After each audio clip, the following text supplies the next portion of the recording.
We are live. We are? We are going live. Stop the I live think. stream. Wait, please stop right now. Wait, Oh, can you stop it temporarily? Hi, Rishi. Hi. We are?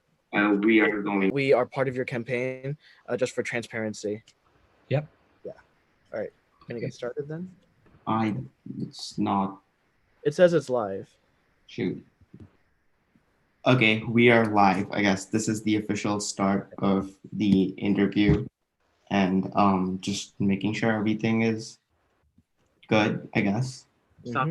the interview. Oh, okay, cool. So this is our interview with congressional candidate Rishi Kumar, who's representing California 18, who will be representing California's 18th congressional district. And so Rishi, tell us a bit about yourself. So who are you, and what exactly is your background, I guess? Great. Thank you, Hriday and Colin. Thank you for inviting me. I'm looking forward to our discussion. And I'm pretty excited with this journey that unfolded over the last almost 17 months now. And, my background, I come from the world of tech. I'm a Silicon Valley geek, but in Silicon Valley, the geeks are rock stars. At least that's what we would like to believe. And, working for companies like IBM and Cisco, I discovered that there's an opportunity for me to be solving problems. And, we in the world of tech have a very unique insight in terms of how we address challenges. It's all about moving the ball further, not just activity for the sake of activity. We are keenly interested to address problems, which is really what happened with my community activism. There was a burglary in my neighborhood that led me to lead an effort to launch a neighborhood watch program. That's something I would never, ever have fathomed in my life, to jump in and address a challenge in my neighborhood, in my community. But, what was happening was I would look around me to figure out, who's going to jump in and take action. And I discovered that there was nobody, because everybody has super busy lives in Silicon Valley. It's a very, very special group of people that come here. I call them a special DNA pool of very, very intelligent, hardworking, and go-getters that flock here to the Valley.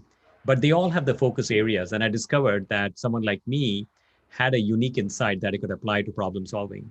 And that led to this journey to running for a delegate in the California Democratic Party. And the very first time I ran, we had 43 people running. And lo and behold, I came in top spot, because as an activist, we were out there trying to help people, trying to make the world a little better. And we discovered that the support had built for a run, like someone like me, who is an anomaly of a politician, right? I mean, I never see myself as a politician, but I realized that people were showing up to support, and ended up becoming the executive board member of the California Democratic Party and running for city council, getting elected with the most votes in the 60 years election history of Saratoga. And here we are running for Congress. It's a fascinating ride. We are truly enjoying every moment of it. And we do believe we have a great shot at winning this in the next 7 weeks, and bring some tech savvy, innovative leadership to Congress. We are very excited about the possibilities. Yeah, definitely. It's pretty big journey, and then I guess going off of that point itself. So you were an elected official in Saratoga. So what made you make the jump from Saratoga City Council to Congress, and like, so what is that pathway, I guess? So. Very simple. I think I used to cringe when I would watch our congressional leaders conduct hearings on TV.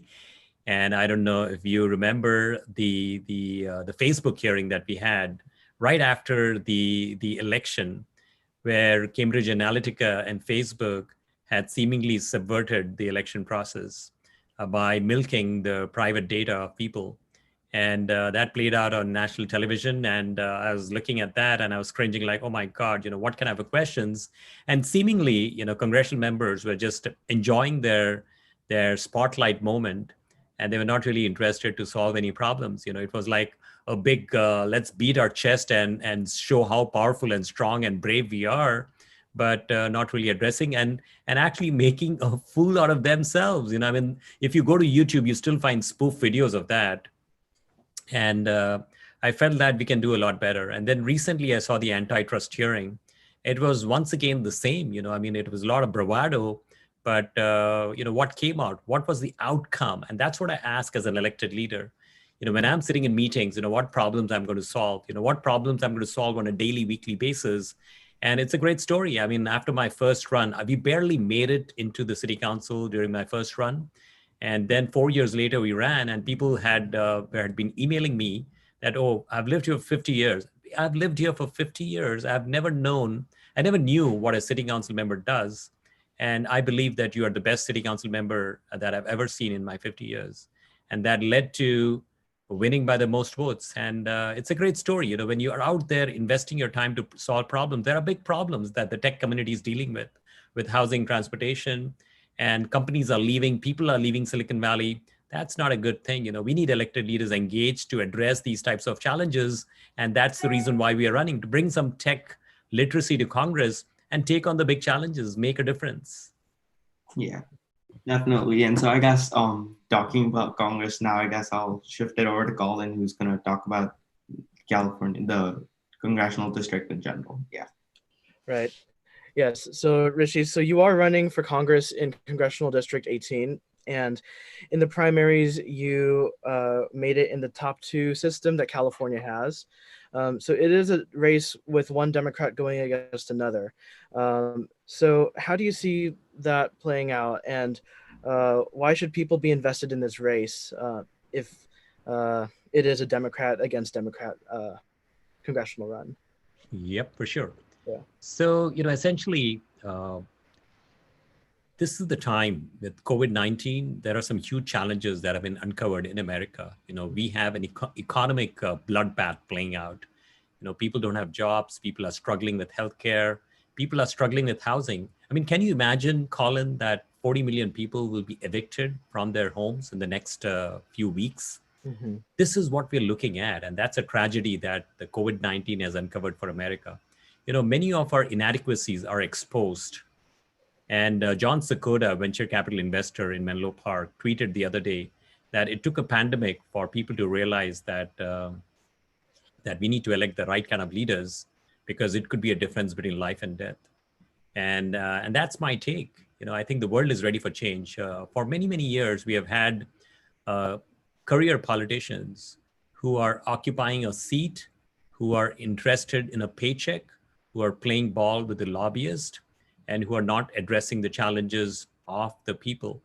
And that's the reason why I ask all of you who are watching this to consider supporting my run, because Congresswoman Eshu is completely representative of what's wrong with politics in our country.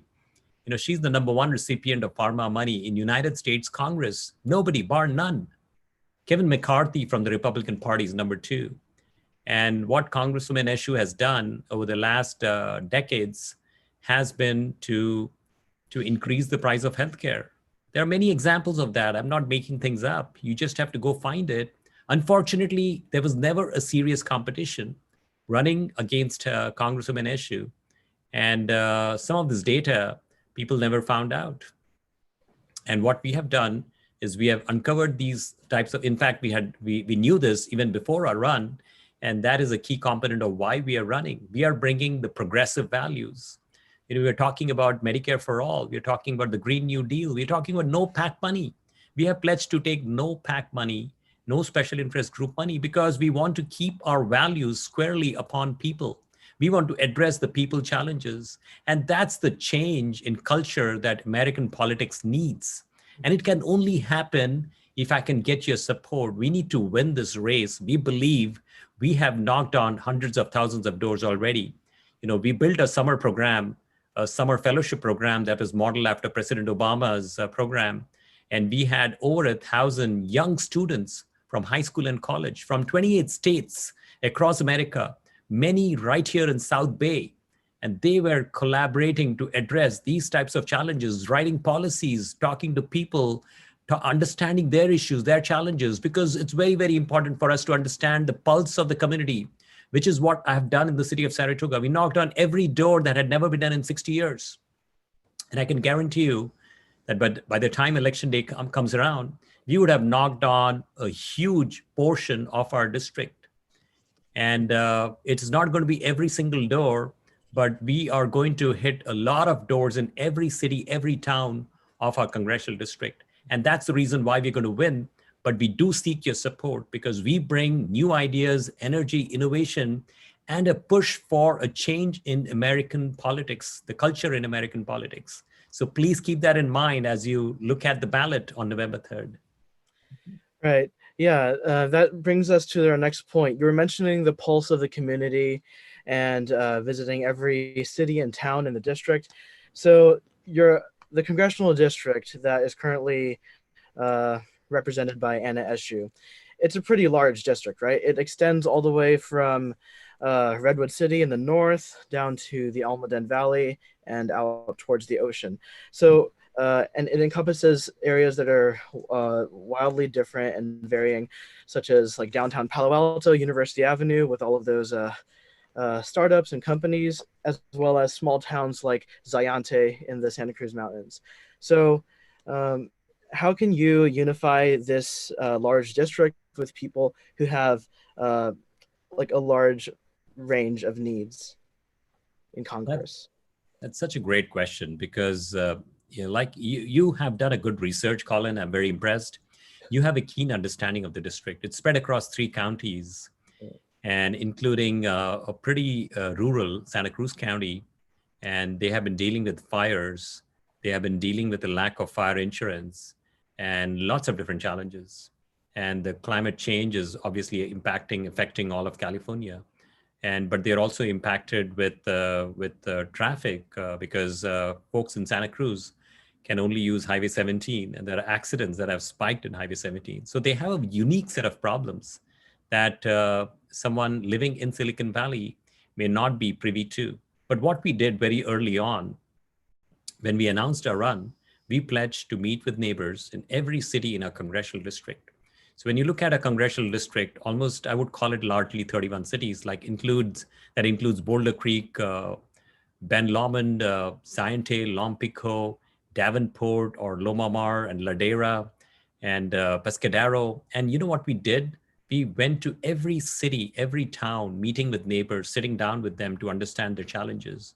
We understand their challenges intimately because we have taken the time.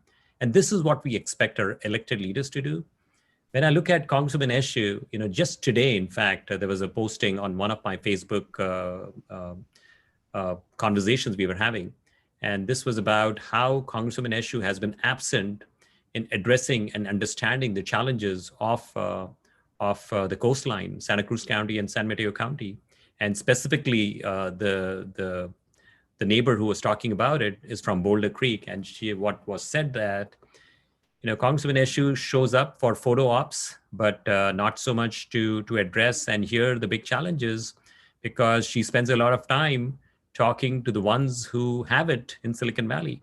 The powers of the powerful, the voice of the powerful is heard by Congresswoman Eshoo, but not so much the ones who may not have a voice. And that's a big challenge. And that's the reason why we started a campaign from the most disadvantaged part of San Jose. Day one, we were campaigning and walking in that area of San Jose because we want to be there for everybody. And when you look at Santa Cruz, recently Congresswoman Eshoo was there at the CAL FIRE briefing, and she made a little faux pas. She did not know that California inmates are used for firefighting. Now, having been in the district for 28 years, it's clearly demonstrating something to me, which is called out of touch. Congresswoman Eshoo has gotten a little out of touch with what the reality is, and spending a lot of time in Washington and not so much taking the time to understand the challenges here. And that's the core difference that someone like me can bring, because I call it people-centric behavior. It's all about the people, and I'm not there to play partisan politics. I'm there to address problems, challenges. This is the only reason why someone like me jumps out from the world of tech to be in politics. And it's going to be a great story, that I promise you.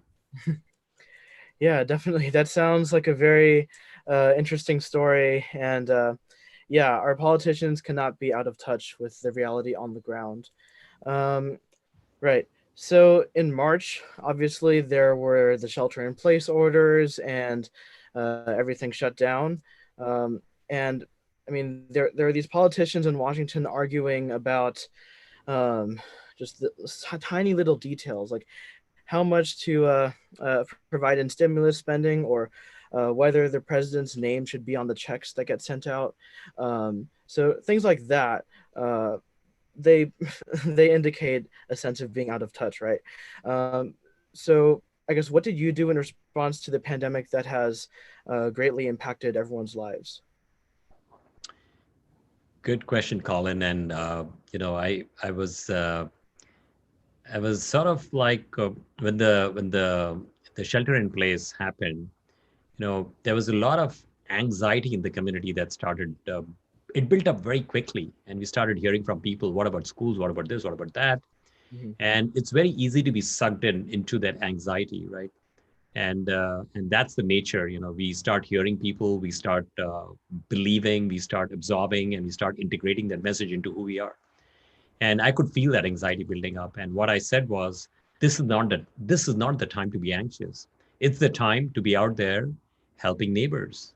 Hmm. And so very quickly, we had rolled out the neighborhood safety watch program in Saratoga. We had done the CERT program, the community neighborhood preparedness efforts. So I said, why don't we figure out, how we can have neighbors helping neighbors? So we launched the neighborhood pandemic preparedness team, and we announced it. And very quickly, we had volunteers in pretty much every city in our congressional district. Some of them are neighborhood leaders already. Some of them were wanting to step up and do something. And with this, we launched a help center. And essentially, we had people calling for help. Some of the seniors called us. They said, I'm looking to get stay quarantined. Can you please help me with groceries or medication? And our help center, this was part of our summer internship program. This was managed by a student from college, along with many younger fellows. And they essentially reached out, understood what the requirement was. And then we figured out, who from our adult volunteers that were spread across to far-flung communities like Boulder Creek or Mountain View or Redwood City. And we figured out who can help out. And it was very interesting because the very first person we would reach out to was more than willing to help out. They were so happy that finally I get a chance to help somebody, right? So that's the beauty of America. We can't go wrong. We are always invested to help our neighbors. And that came to fore with the pandemic program that we rolled out, and that was very effective. What we also did was we called 86,000 seniors in the district, and the ask was very simple. When we would call them and say, we would like to help you stay quarantined. Can we help you with medication or groceries? And hundreds of our volunteers helped thousands of neighbors. We held 23 town hall meetings on different topics. We even ran the shelter-in-place coding, provided college guidance. How do you get college admission with experts from the industry? We also ran career counseling sessions. We also ran sessions with Stanford healthcare professionals, doctors, physicians to talk about COVID-19. We also ran the stimulus package town hall meetings so that small business could show up and figure out how they could get that check, that stimulus check. So this was the offering that we rolled out. Instead of complaining or bickering about or even playing partisan politics, which is what I saw in Washington.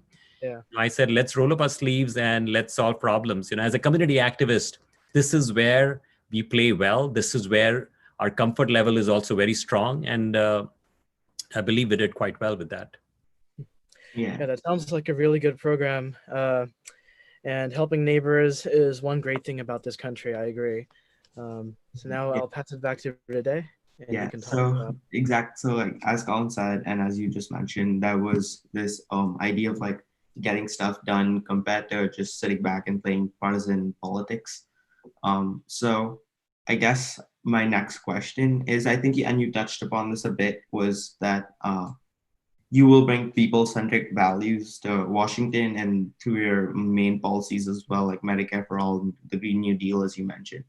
So I was just wondering that what is the unique what is Rishi's secret sauce bringing to politics? Because we already have a lot of progressives on the left with AOC and Bernie, who's in obviously the Senate, and then we have Congresswoman Ilhan Omar. So what is Rishi's secret sauce, and what is the secret sauce from the Silicon Valley is my next question.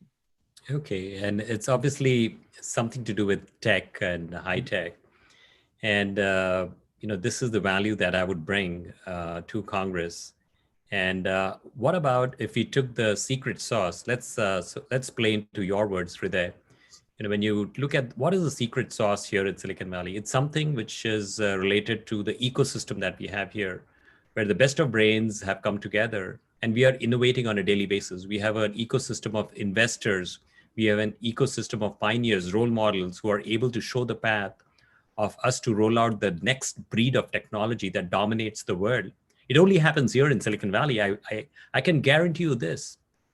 This is where the innovation is happening. You might say that Boston, Austin, Seattle, yes, to some extent, but it's not phenomenal like what we have going here.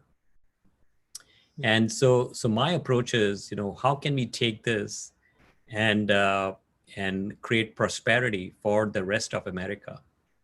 And now I can guarantee you this: when you look at all the progressive politicians who are running, I don't think so they have brought an agenda to an extent like this. I mean, they are very unique. Let me not say anything to the contrary. I respect them a lot because they have some very unique ideas, great energy, and they are bringing some pretty innovative spirit to Congress. But the uniqueness that I have is the ability to take our technology, take tech, and seed it in different parts of the country. Why does the son and daughter of a coal miner in West Virginia need to go back to the coal mining industry to make a living? I believe we can do a lot better. And so that is an area that we're going to really push forward with once we get elected next year. You'll hear me talking about this on a very frequent basis, because this is the change that America needs to happen. There are some states that have fallen behind because they don't have that economy. There are some states that would die for an economy like we have here in Silicon Valley, the 19th largest economy. And yes, I'm able to help them out, and I'll make sure that we'll help them out. But let's talk about what I just said. Silicon Valley is the 19th largest economy. But what happens if we can make it the 10th largest economy? I don't think so any other elected leader in Silicon Valley has done that ever, or even tried that. But that is something that we're going to do. When you look at the traffic housing challenges, we talk about building out a high-speed transportation grid to ensure that we can spread the housing out, spread the jobs out, and we can grow the economy here. What happens if we can connect Stockton to San Jose in less than 15 minutes with a zero greenhouse gas, high-speed transportation like the Hyperloop? Now what would happen is we have created affordable housing in Stockton that engineers from Google could go and purchase and find that quality of life they're looking for, compared to being stuck in traffic for 2 hours a day or 4 hours a day sometimes, right? So this is how we can address the quality of life challenge. But also when the young engineer in Google has a family and wants to do a startup, they will not come to Sunnyvale and launch that startup. They would do it in Stockton. And this is how you can make all of California an innovation hotbed. And these are some unique ideas that we are bringing to not only solve the traffic housing problem, the homelessness challenge, but also to create a robust economy. Those are some unique skills and value that someone like me can bring. Mm-hmm. Yeah, definitely. So we'll come back to Hyperloop in just a bit. And so like with Silicon Valley, I think recently, especially the last 2 years, and even now, a month or two ago, we had the antitrust hearings where CEOs of Amazon, Google, Facebook, and Apple all were testifying in front of Congress. And from what I can see from just watching all these hearings, there's this sort of imbalance in Congress where they don't have a clear-cut understanding. Of course, you have not to put them down or anything, but there are some congressmen and congresswomen who have a clear understanding when it comes to Representative Pramila Jayapal. But also, the question was, how would you balance out this friction that's there between government and big tech companies, and what would you do in that sense? Yeah. So that's we need to have a clarity of thought, because and it can only come from having a deep understanding of the industry, of the challenges, and coming from the world of tech, we have an understanding from the inside. So here is a very simple take. Silicon Valley has prospered, has done well. We have launched incredible innovation over the last few decades. We have dominated the world. But because we let the tech have a free rein for the most part. And we failed when it came to the privacy of people with the Cambridge Analytica. So what does that tell me? It tells me that tech needs to be bound when they are trampling upon people. So when people are affected, when people are going to be exploited, that's the only reason why we need to put the chains around tech.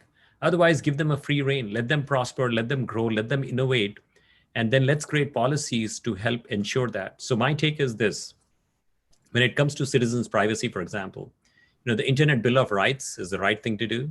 We need to ensure also that we're looking at policies like the GDPR that was rolled out in England, and that has been very effective in protecting people's data. But that also leads to innovation, because lots of companies come out with new technology, which is encrypting data, which is protecting people's data, and which is allowing people to ensure that that data is not lost, but protected. So that's the type of technology that we can roll out on the basis of policy. So my objective would be, as the addendum to what I just talked about when it comes to protecting people, but also it's an opportunity for us to jumpstart innovation, jumpstart new companies, help the economy with policies that would lead to new companies coming out, rolling out technology that would be embraced not only here in California, but also in different parts of the world. This is the role of an elected leader, to ensure that people have jobs, but also at the same time, we are protecting the people from big tech if that is needed. Yeah, and Colin had a question. Yeah. Right, I did. So yes, it's really important to protect people from privacy violations and all of that. The GDPR has been criticized for making the European Union a bit less, let's say, business friendly. So how could we keep Silicon Valley as a competitive place for business and a place that's friendly to tech companies while also keeping them in check? Yep. So that goes back to ensuring that the framework of innovation continues to thrive, and we cannot tie them too much with policies. If let's say Congress starts interfering with everything that big tech is doing, that can very quickly derail. And what happens then? People leave. People are gone. And next thing you know, there are the best of talents from across the world. They stop looking at Silicon Valley as a destination, because they'll say, oh, don't go there, because it's very difficult to get stuff done, because you are bound by policies and regulations, and it's very hard. So we don't want to ever have that. And we need to provide tech a free rein, but at the same time, we need to keep an eye on what's going on and be willing to swoop in and protect the people when we see a big tech trampling upon people, or let's say exploiting people. For example, when you look at big pharma, the price of insulin in this country is $700 when you go to Costco. It's a drug that was invented 100 years ago, and we are paying $700 for that. In comparison to the same size, same make, same quantity in Mexico, $67. So there's obviously greed playing out, and it's not really helping our healthcare industry. So that brings me to, let's roll out a policy and make it a little easier for us to ensure that the needs of the people are met. So this is a simple framework in terms of how we will work with tech companies. Now, soon as we get elected, the very first month, we're going to start something that has never ever happened in the Valley, which is we'll bring together a roundtable of all the Valley CEOs, and not all. By that I mean, like, bring 10 at a time or 5 at a time and sit down and talk. What are your challenges? What help do you need from government? And here is the help that I need. We can roll out private-public partnership models to ensure that we are addressing the challenges of today. And we won't just do it for 1 month. What I promise you is we'll do it every month, because a close synergy with high tech needs to happen, because this is such a key component of making sure that America is thriving, that America is successful, and that our technology is dominating the world.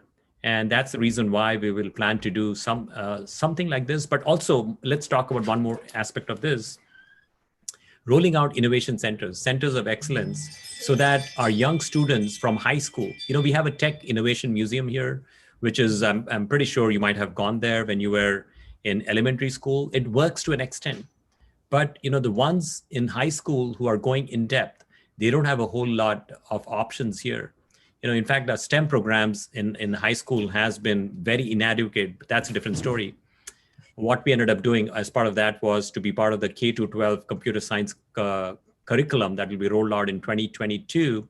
I was part of that California Department of Education panel that is actually rolling it out. So we are addressing that. But what we need to do is create established centers of excellence that will bring in the industry leaders, that will bring in the professors, that will bring in the students, and provide them the option to learn from the best and to innovate. And this needs to happen at the middle school level.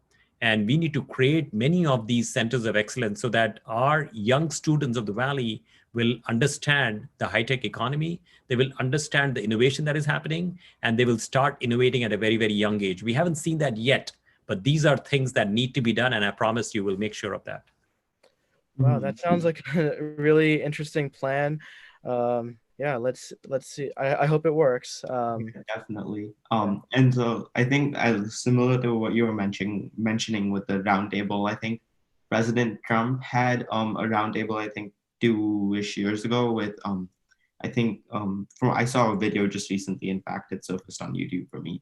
So that was Tim Cook. We had Satya Nadella, who's of course in Redmond, Washington, but still high tech, and even Jeff Bezos was that. So I remember Tim Cook was pushing forward this agenda of having coding as a fundamental requirement for elementary school and middle school classes so that we can boost this high-tech economy, as you were saying.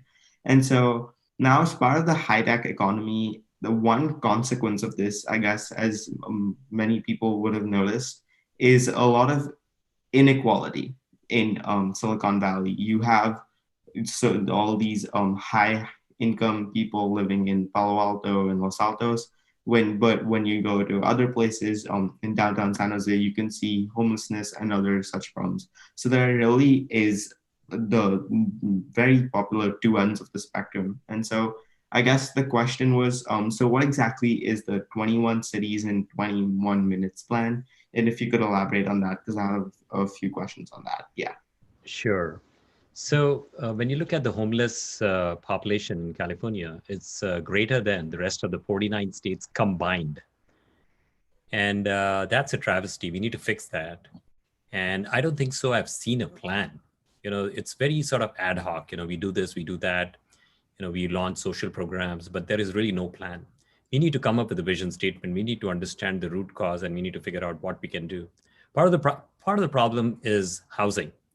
And how can we create much more affordable housing? And the problem with homelessness is they are sort of centered around the urban areas because that's where the opportunities are. If they are in the rural areas, it becomes very difficult. So what we need to do is we need to build out a vision statement to address the housing challenge in California. Because if you try to rent an apartment here in Silicon Valley, you will probably spend like $3,000 a month. And that's a lot of money. And but in comparison, when you go to Stockton, you can rent an apartment there for probably $300 a month. And there's a big difference. But unfortunately, we don't have anything connecting these cities with transportation. Transportation is very, very expensive because you have to take a car or you have to take a bus or something, and it's not very direct. It's a huge challenge.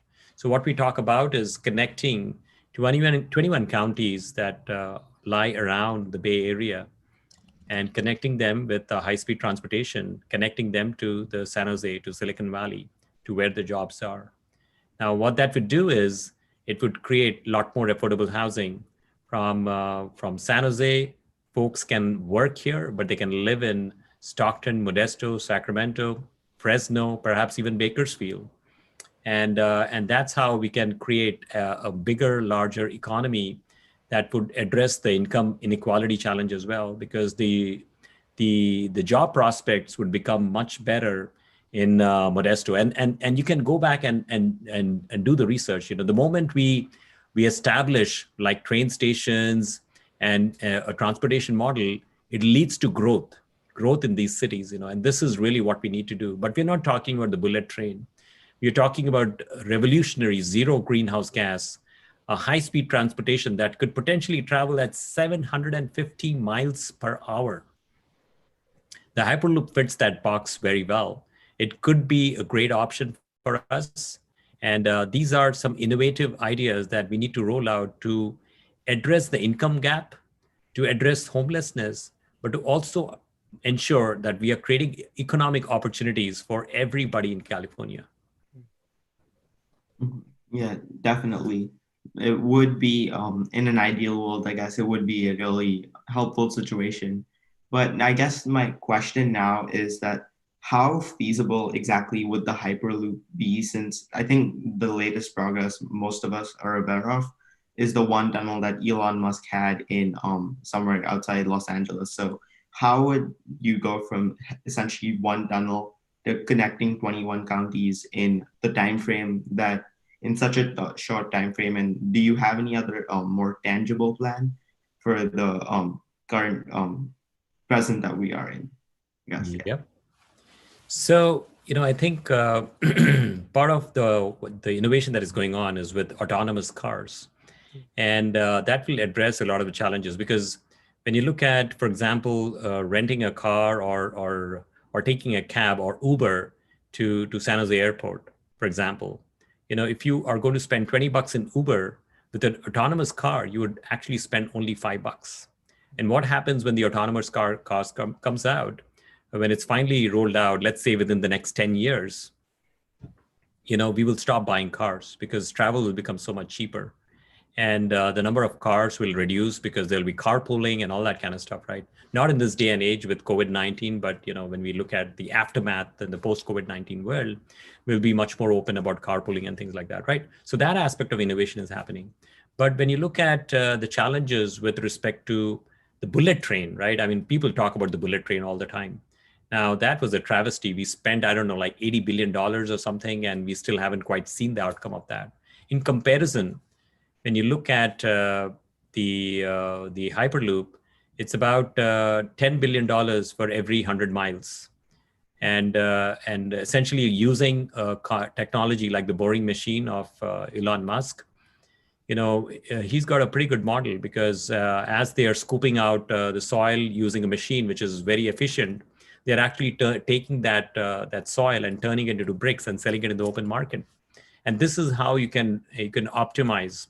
These construction projects are very, very expensive.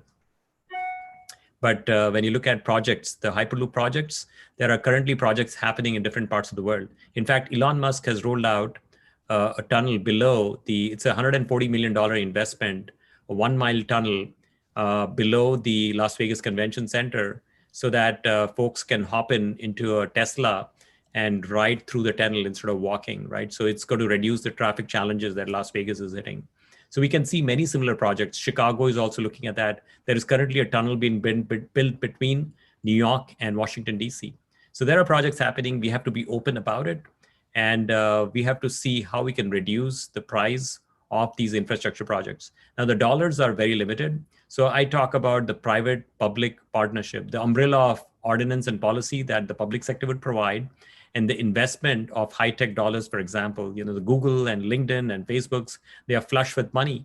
Why not have them invest and into these types of projects, because they will also benefit in the long run. So those are some ideas that we have, in terms of how we can roll these projects out. Yeah, definitely. So I think there are like 2 or 3 aspects that would go in. One would be rolling it out and just the feasibility of it. And then that's like the other problem solving aspect of it and what it does now. And so I guess that was like, I've been reading up on a bit of criticism on this plan. So with the 21 counties in 21 minutes. So on the website, on your policy plan, it says the average or the median home price in San Jose is much lower. I mean, much higher than it is compared to Yuba City, which is, I think, north of Sacramento, if I'm not wrong. And so some of the criticism I've been reading up was that, okay, this plan is efficient, but what the issue is, it might push poorer people out of the Bay Area and like the greater part of the valley and the peninsula. So how would you react to that, I guess? Actually, it's a foreign concept for America, right? But if you go to like different countries of the world, it's a concept that has done very well. When you go to Singapore or you go to Tokyo, you can go from anywhere to anywhere within Japan, right around Tokyo, in about 20 minutes. So nobody drives, and you are still very well connected to the urban areas, the rural areas, and so it creates one big ecosystem where you can thrive, where you can have a good quality of life, you can find jobs, you can find education, but at the same time, you can also be part of the nightlife, for example, right? This is what we need to create. It's a very, very strange and alien concept in America right now, but we have to give it a try. It has succeeded in parts of the world. I believe it can succeed here as well. Okay, yeah, definitely. And so I guess that sort of would wrap up our tech discussion. And just now we will move forward some more on policies and just a bit of discussion on the Green New Deal. So I think most of our viewers should know, I mean, I'm guessing they do know what the Green New Deal is, but in your words, if you would want to just summarize it a bit. Yeah. Yes, absolutely. So, we talk about fossil fuels, which is a big problem, and we have to create a plan to shut down the fossil fuel plants, address the ticking time bomb, which I call the climate change that we are all seeing, and the recent California fires are sort of related to that. So we need to create a plan to do that, and the Green New Deal exactly does that. But when you look at, for example, climate change, a huge portion of America feels that it's a drain on the economy. But what if we rolled out a clean tech economy and clean tech innovation based upon the framework of a Green New Deal? Well, that's exactly what is going on, because the plan is to create more jobs, innovate, and address climate change at the same time. So this, in a nutshell, is what the Green New Deal is about. We are addressing climate change. We apparently have 12 years. It's a ticking time bomb. It's going 10, 9, 8, 7, 6, 5, 4. Time is running out. We have to move fast. We have to make some drastic actions. And this is why the Green New Deal makes a lot of sense, because it's addressing the problems from multiple areas. We have already done that. Now, what happened is Green New Deal is only a resolution. But there are cities and counties and states across the United States that have embraced this framework. For example, we rolled out the REACH codes within the city of Saratoga as a council member that is leading to adoption of greener technologies for building new homes. Very, very simple. Something else we did, we rolled out the Silicon Valley Clean Energy, and it's basically the community choice aggregation program that California has rolled out along with many other states. But what has happened here in Silicon Valley is about 12 cities have formed a group, and we have essentially created an option for our people where they can get 100% green energy. We are still using the PG&E infrastructure, but the Silicon Valley Clean Energy, the organization that was created, it's a public sector organization, procures the cheapest and the greenest source of energy and supplies it through the PG&E grid into our homes. Now that is phenomenal, and it's been very, very successful because almost every city that had the option embraced this program. And now we are addressing the greenhouse gas by a program like this.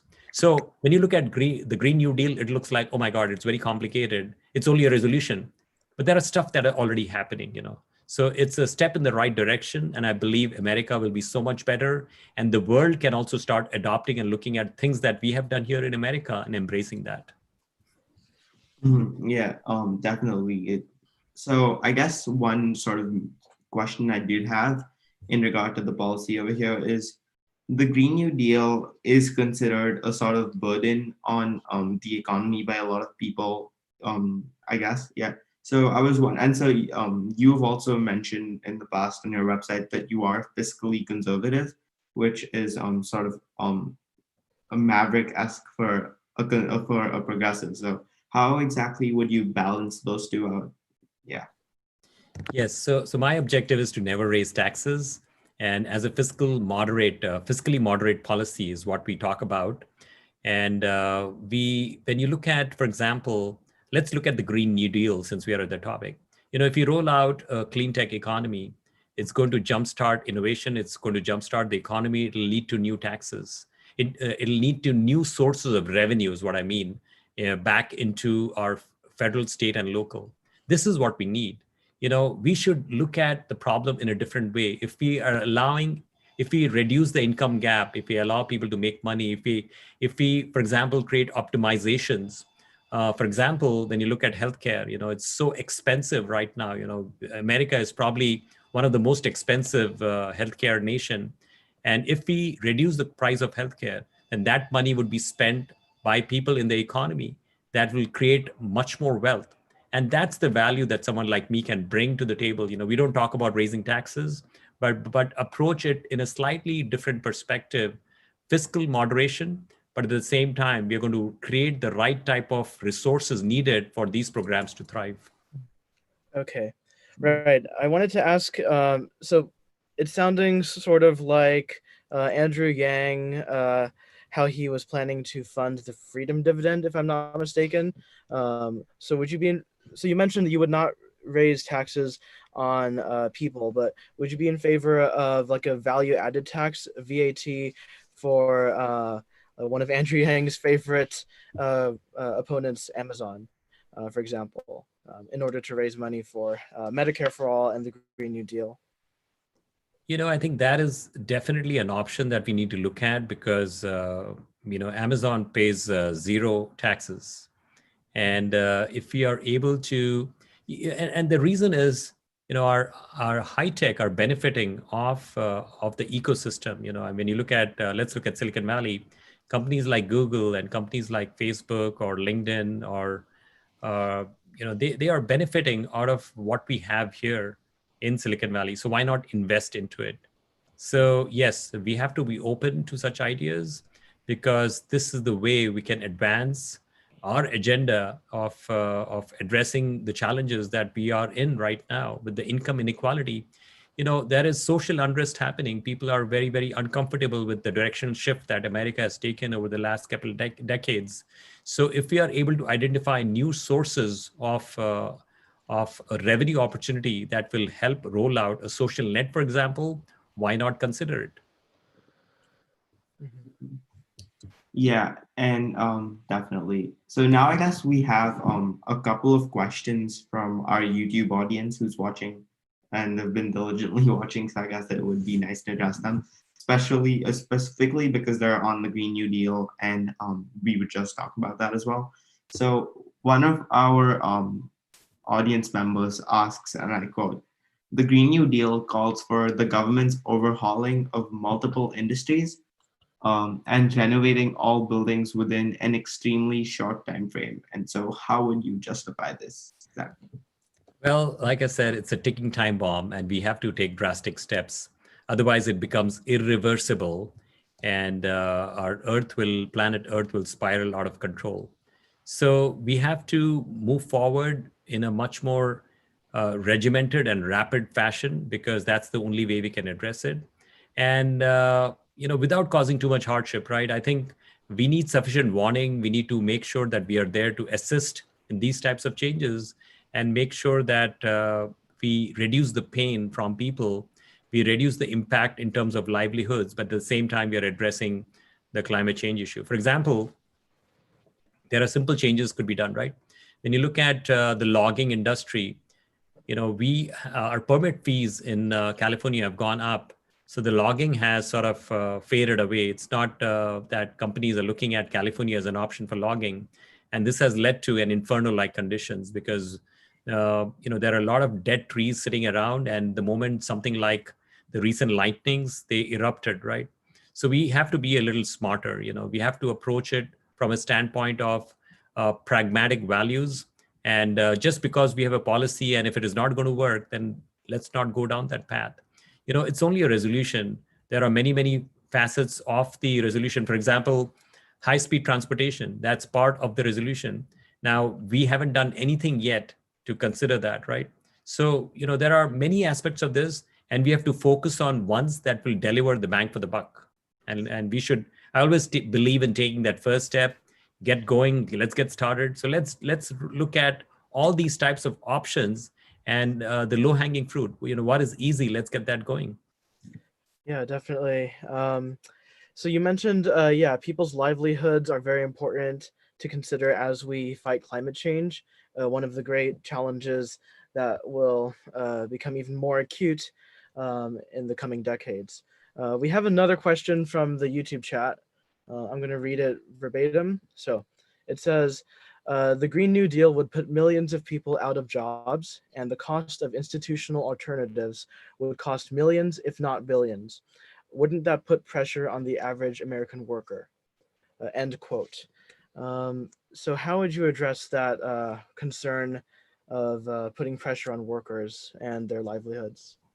That data has to be validated, because when you look at a clean tech economy, for example, we can continue the old ways of the fossil fuel plants, coal mining. Yes, we'll preserve those jobs, but how is it sustainable in the long term? It will only take us so far. So at some point, we need to figure out, how we are going to create this alternate economy.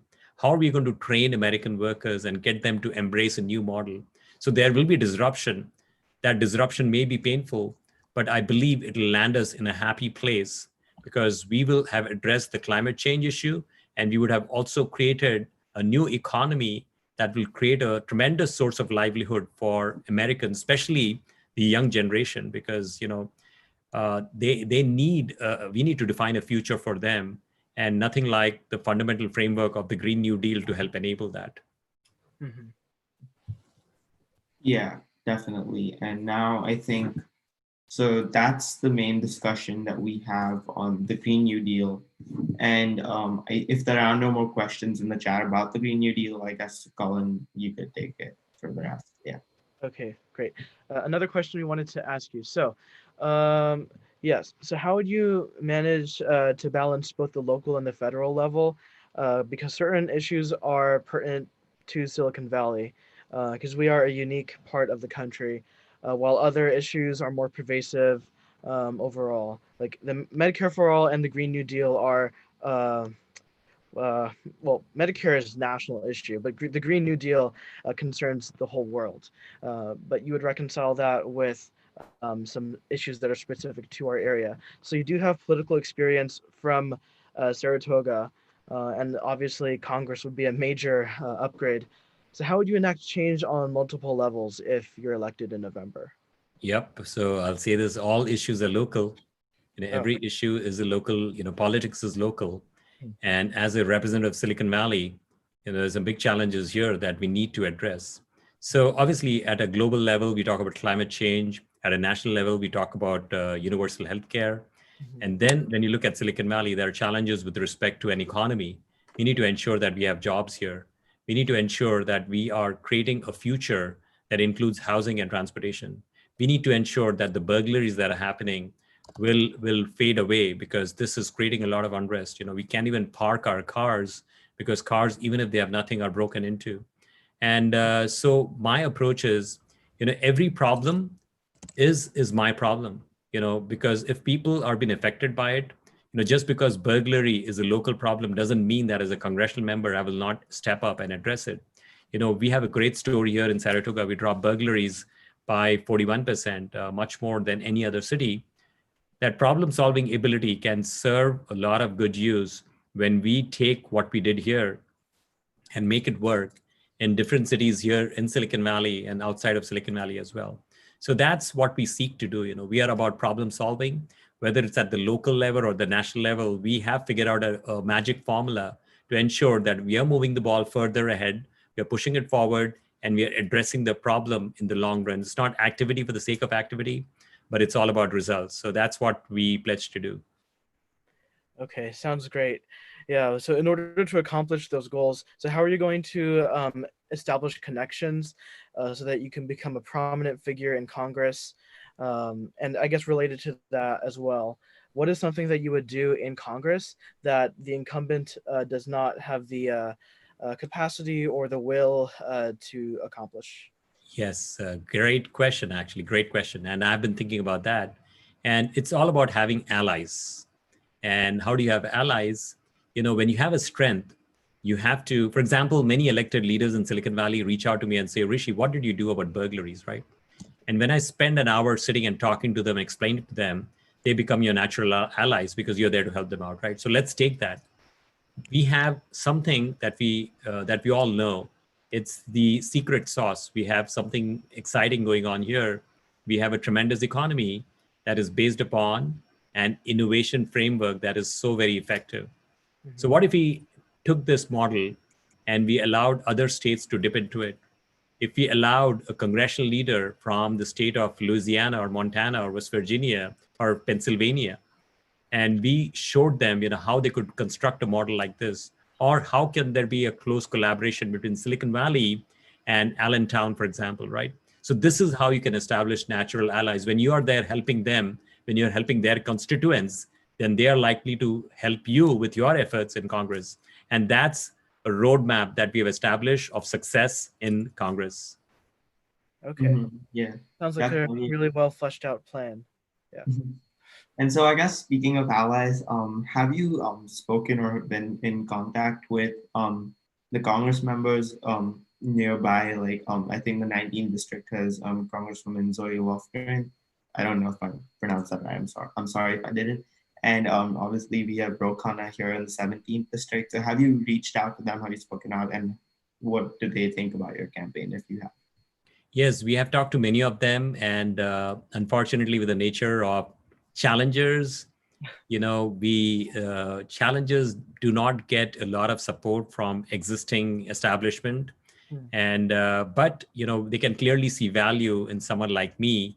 And we are running a pretty hard campaign. We have been noticed by a lot of folks here in Silicon Valley.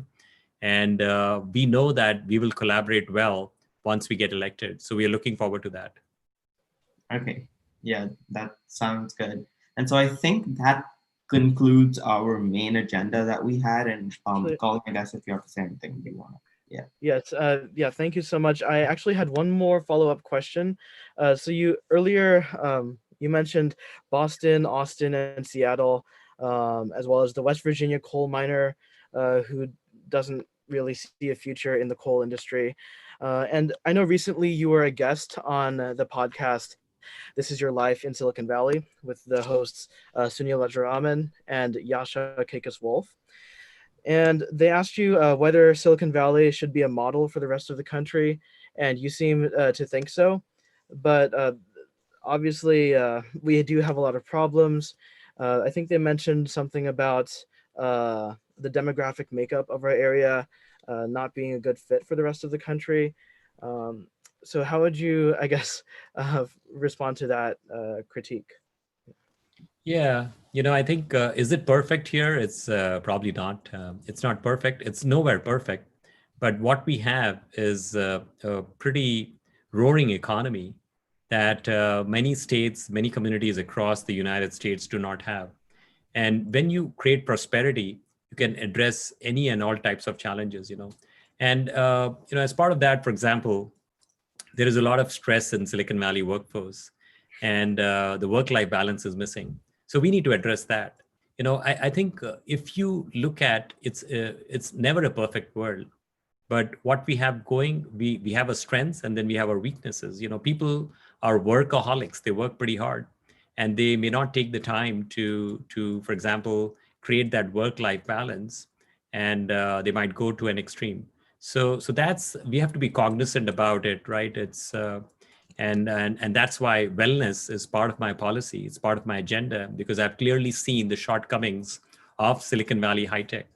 And we're going to overcome, and we will try to make Silicon Valley as perfect as we can possibly, because we have a keen understanding and we are keenly invested to address any and all types of challenges. So yes, that's how I would respond to that, Okay, great. Yeah. And so I guess now we can move on to our stream questions. And the first one was, I think, a bit of a while ago, but we have one that says, what advice do you have on the coronavirus and what would you do on stopping it? And that's verbatim. Yeah. Oh, so with the COVID-19, we talk about, I think life has come to a standstill, and it's a tragedy because we could never have anticipated that we would be sitting here like this today. In December, I'd seen a video in Wuhan where folks were locked down, and it would look so eerie, almost like from a movie. I could never have anticipated this happening here in the United States. But that's the nature of a pandemic. We have to take precautions. So, but what we approach is from a different standpoint. So what we have been talking about is to build an electronic medical record, and based on that, with the predictive healthcare analytics solution, we should be able to figure out, who are the ones who are the most vulnerable. Now, there are a lot of bells and whistles that should be part of this technology to connect the dots and figure out, how exactly a pandemic is going to impact the lives and health of people. But if we are able to do that effectively, then we could have in a future situation where 10%, 20% of America has to stay sheltered in place, and the rest can go out and about.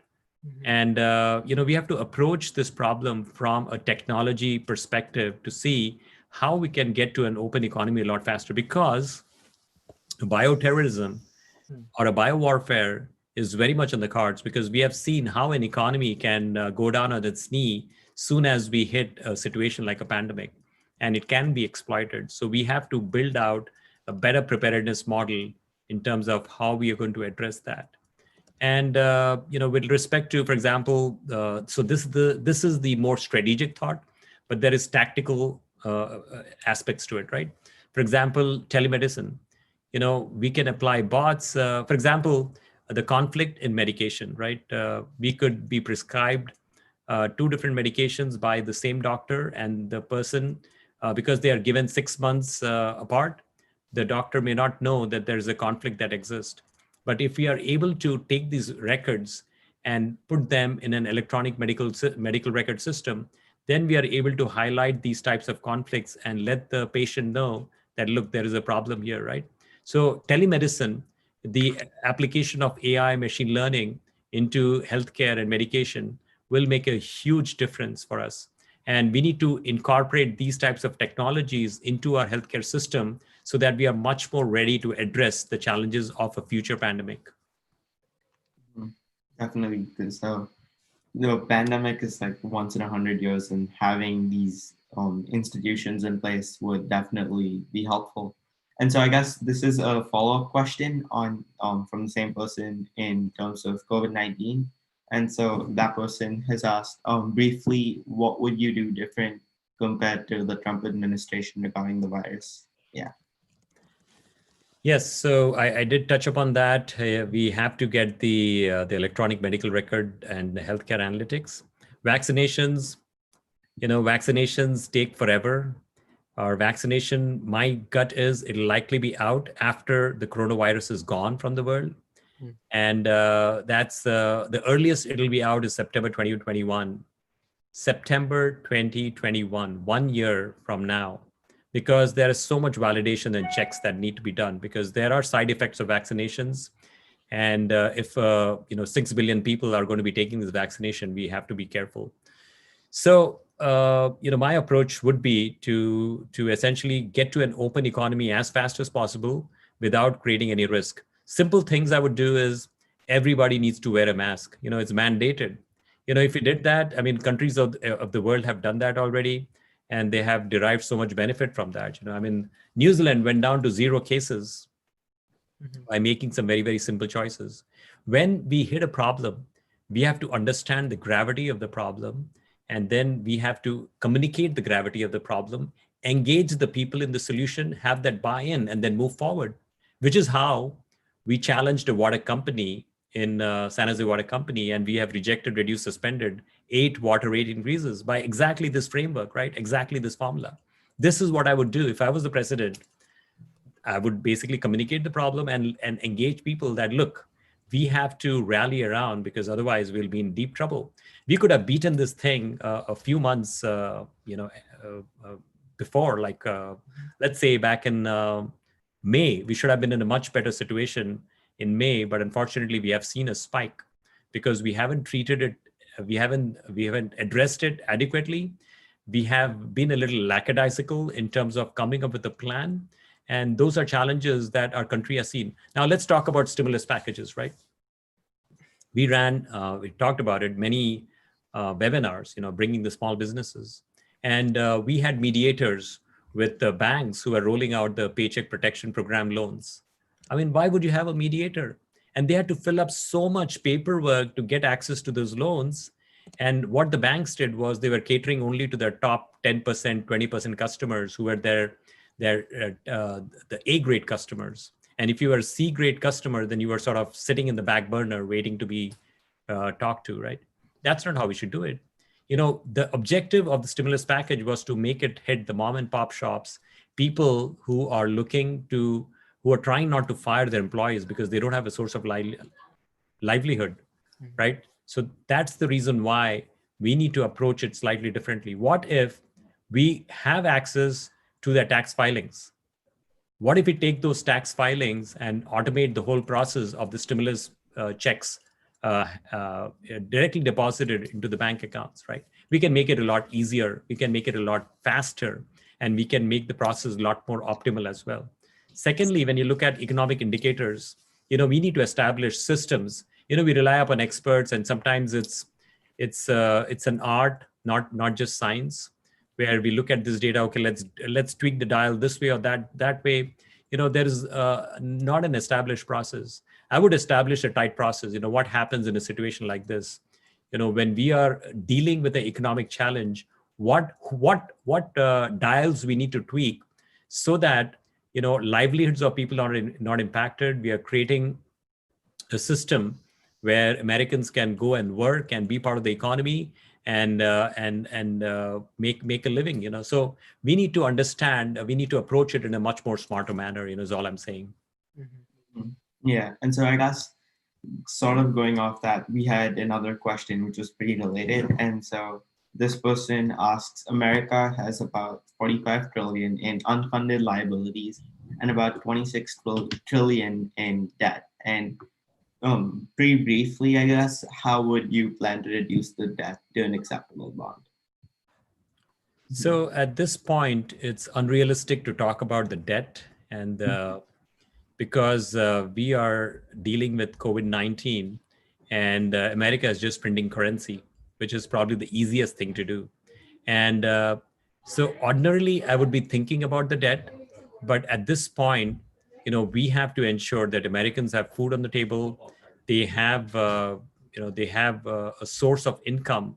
Perhaps it's a stimulus paycheck, because it's going to create a lot of issues. And then only once we get out of this, we'll have to start thinking, you know, okay, the deficit has increased tremendously. How would we address that? One of the things I would like to do is to bring manufacturing back to the United States, because for many decades, manufacturing has left our country, and it's also adding to our deficit for us to rely upon different countries. There is a trade imbalance. We need to protect American workers. So these are simple choices that we can start making. When you go back to the time of Bill Clinton, we made some pretty smart choices. You know, let's look at the playbook. You know, how did we address the deficit that was pretty much squandered away in the aftermath of Bill Clinton? It was gone. But we made some smart choices then. We can continue to do that. You know, there is a textbook example of how we can address the deficit. We have to approach it in a much more smarter manner. And we have to create a vibrant economy here in the United States. We need to create a supply chain self-reliance. We need to create, because this has become a national defense issue for us now, you know. So these are choices we'll have to make going forward. Mm-hmm. Yeah, definitely. And so I think now we'll move on to the next question. And that is, I guess, Colin, you can ask it. Yeah. Mm-hmm. Right. Okay, this one should be pretty brief. So we have a question. How would you summarize your goals in 5 words? Oh, yeah. To solve and impact the big challenges of Silicon Valley. Okay. Interesting. I think 9 or 10, but I think that does it. Yeah, that was a nice brief way. Yeah. I guess that was the core of the question. Okay, great. Right. Sorry. So we'll go on to the next question that we have. I'm getting a hint here. Sounds like my answers were very verbose. I'll try to trim it down going forward. Oh no, not getting that sense at all. But yeah. Okay. Let's see. So, sorry. A couple other questions. All right. Yes. So we have another question from the chat. So it's, if you could choose any person, either in the past or from the present, to be the president, who would it be? I like John F. Kennedy because he was very inspirational, a phenomenal leader who really inspired America to go beyond what we were doing, who really brought America all together. You know, we became one, and that's really what we need. And it's not about this party or that party. We are all Americans, and we need to move forward in making us a better country. Mhm. Okay. Yeah, definitely. I think President Kennedy, especially with the moonshot campaign, definitely turning point in American history, for sure. And yeah, Colin, you can go ahead with the next one. Yeah, and he was a really inspirational person. That the young energy and the new blood, as you've said in the past. Yeah. So let's see. So yeah, in the chat on YouTube, we have had a quite lively debate between a few people about Medicare for all. I guess. Okay. Wow. There's a lot. So I'll just ask the first question in that whole chain. And we do want to be mindful of your time and our audience's time. So we are nearing the end. So I'll just read this one, and if you could answer briefly, that would be great. So nonpartisan organizations say that Medicare for all will cost $32 trillion, requires a 20% tax increase to implement, and eliminates all private insurance. Are you open to a different approach to achieve universal health care? You know, I think the big problem is we spend 17.8% of our GDP on healthcare compared to 11.5%. That's a big challenge. Now, what if we address these types of issues with the healthcare system? We provide dollars back to American families and they invest it back into the American economy. You know, the value and impact of that will be tremendous. We get trapped by all these types of data, but I believe that America is probably one of the only developed nations in the world that do not have universal healthcare. We need to go down this path. It's time. It's time. We can't wait anymore. And the pandemic has clearly exposed us. I mean, there are, I don't know, like 40 million people or more, perhaps, who don't have healthcare now. And talk about 50 million people who will get evicted over the next few weeks. It's going to create a mega tragedy in America, right? So we need a social net option.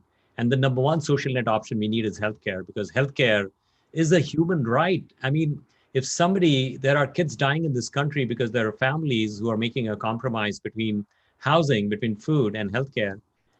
Healthcare, the symptoms take forever to show up, right? And so sometimes healthcare is the easiest one to make a compromise on. So let's talk about how do we fund Medicare for all. So essentially, when you look at, in terms of how we're going to address this, if you remove the payer, which is the insurance companies are a drain on a healthcare system because they are essentially double dipping. They are getting a cut from the pharma companies, and they are getting a cut from the people as well. And they are not really serving any specific purpose. So 25% of your premium goes towards administrivia. But if you have universal healthcare, then it goes down to 3%. So this is the type of savings that could happen. You know, there are multiple examples of this. And now let's look at the price gouging that happens from big pharma. I talked about $700 for insulin in the United States versus $67. Now, can we create savings for America from these types of, by putting regulations into place? You know, when new drugs, let me talk about the new drug process, right? An existing drug, which is very successful in the market, has a competition because someone invented a new drug. Now, what they do is they will give incentives to the doctors, to the providers, that if you position this drug instead of this other one, then, and if you get so much, if you are able to help us with our quota, with our targets, then we'll send you on a trip to Hawaii. And you know what they do? They actually increase the price of that new drug. So what if we regulate that? When we regulate these types of, why are people inventing new drugs? Because it's a revenue-making opportunity. What if we regulate that? And we say that when you have a new drug, it's going to be pegged based upon existing drugs in the market. So the incentive for them to exploit people will be minimized based upon policy. So also when you look at, employer contribution. So what if we decided that if an employee is contributing $100 a year on healthcare for the employees, but now we say that why don't we reduce it down to 75% of that you have to pay towards a federal program that will help fund Medicare for all. So these are some options we have. And if we, let's say, approach something like this, that could generate about $3.9 trillion. We're not raising taxes. We are actually reducing the burden on employers, but at the same time, we are creating a funding source for healthcare, for Medicare for all. So this is definitely the right approach. We have to go down this path without increasing taxes. We have to approach it in a much more smarter way. And what happens is, if we can go down this path, if we can move forward, we will quickly see the returns on that, because America as a country will become much more happier with a universal healthcare model. The strain of healthcare is draining families, it's stressing families. Families are going bankrupt because of healthcare. Can we stop that once and for all? The time is now.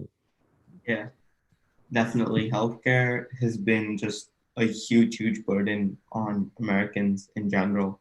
And with past reform, we have tried to solve it. But Medicare for all is definitely a nice option. So I guess one last question before we start wrapping up a bit is why would you go for Medicare for all as opposed to what Joe Biden was pitching in the primaries, which was Medicare for all who need it? And so why would you be on the side of Medicare for all in that sense? Well, I'll keep it simple, because this is how you can really optimize the system.